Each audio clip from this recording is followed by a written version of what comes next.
federal antitrust law. Developing now, the Department of Justice and 16 other states are suing Apple in a landmark case alleging an illegal monopoly related to its dominance over the smartphone market and its app store.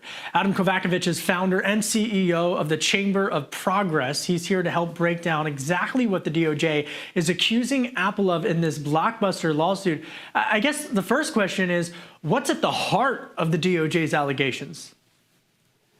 Well, I think the question at the heart of this suit is that we have really two primary competitors in smartphone operating systems. We have Apple with iOS, which has a slightly larger market share in the United States, but which has basically a closed, highly integrated operating system that includes things like Find My Phone and CarPlay and really seamless interconnection with things like AirPods.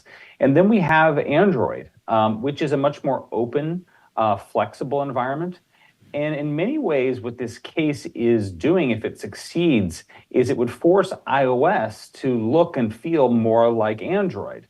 But of course, millions of people have chosen iPhones because of the very reason that this case is attacking iPhones, because of that sort of seamless, it just works integration. And that's really sort of the issue at the heart of this case. So I think The Hill's Jeff River put this very smartly when he said that essentially what Attorney General Garland and the DOJ are accusing Apple of is building like a moat almost around the smartphone, a digital moat, so to speak, in terms of the monopoly. So explain to me precisely what that moat is and how much this could deflate Apple's presence in the market.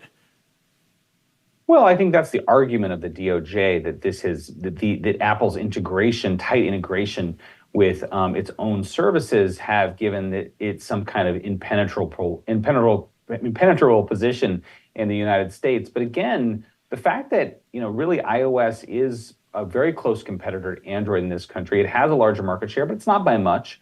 And iOS's market share is probably around 60%, which is not really in the realm of high market shares that are typically considered to be kind of a monopoly position. The fact is we have these two alternative models. And if you want a more open, flexible model, then you're going to choose an Android. And I think, again, the DOJ has alleged that Apple's integrated model is a moat, but it sort of ignores the competitive presence of Android. And interestingly, there was a big antitrust case involving Apple 2 years ago, brought by Epic Games, and Apple won mostly that suit. And in that court ruling, the judge said, look, we have these two models, iOS and Android. One's open, one's closed.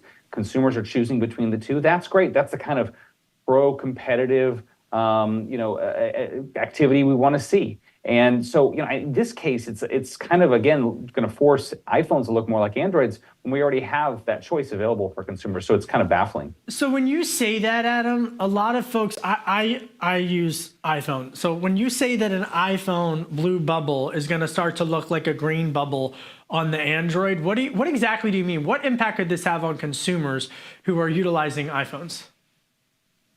Well, the green bubble, blue bubble thing is something that Google has complained about for a long time now. And, it was a major feature of the press conference the DOJ had this morning. It seems an unusual topic, frankly, for the government to take up and take so much energy on. But the complaint that the Justice Department brought applies to iMessage. It applies to things like Apple Pay, Apple Wallet. It applies to Apple's rules around what they call super apps or cloud gaming apps. And the general argument is that Apple's rules have hurt kind of alternate competitors. Again, I think that this is kind of it depends on where you stand. If you think that that is a big problem, I suppose you might like this aspect of it. If you're the reality is that in messaging we have a lot of competition. WhatsApp is particularly popular because it sort of is a cross-platform messaging app. And so, I think that the fact that this suit fixates on things like that, it's going to pose some challenges for the DOJ in court. You know, that's such a great point, Adam, because when I was sifting through it, I thought the same exact thing. I mean, I thought this was just an inside joke between my father and myself. He always tells me, Kevin, you're the one who all those years ago told me to buy an Android because you thought it was the cool new phone. And meanwhile, I'm like, you're the only person I know, Dad, who has an Android because everybody else uses iPhone. Green bubble, blue bubble, we're going to have to leave it there. If you thought politics was partisan, who would have thought an Android and an Apple could be so partisan? Adam Kovacevich, thank you, my friend. I really appreciate your time. Thank you.